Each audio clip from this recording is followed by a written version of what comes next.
This video explains how to remove the fill from a ggplot2 polygon plot using the R programming language. So without too much talk, let's dive into the R code.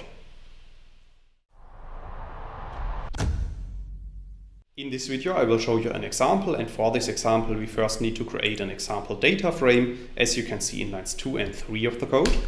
So after running these lines of code, a new data frame called data is appearing at the top right, and if you click on this data frame, a new window is opened which is showing the structure of our data frame. And as you can see, our data frame contains 4 rows and the 2 columns X and Y.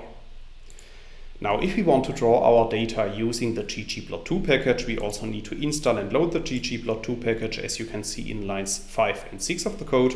I have installed the package already, so for that reason I'm just going to load it with line 6.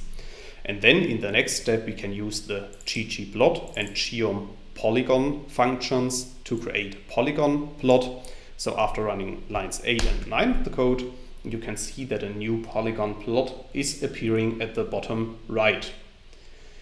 You can also see that this polygon plot has a black fill.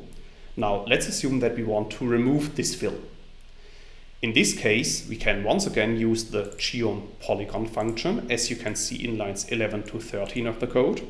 However, this time we need to specify the color argument within the ggpolygon function to be equal to black, or to be equal to whichever color you want to use.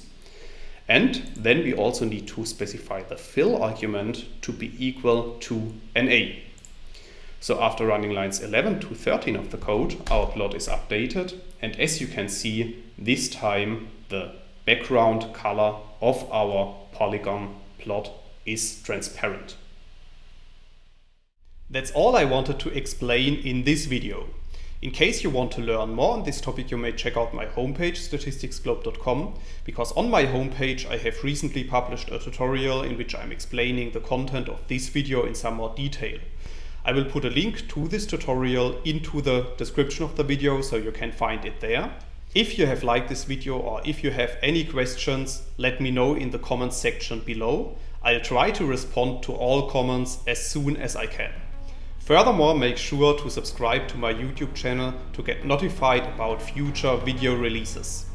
I have already published about 500 videos on this channel, and I'm releasing new videos on a daily basis.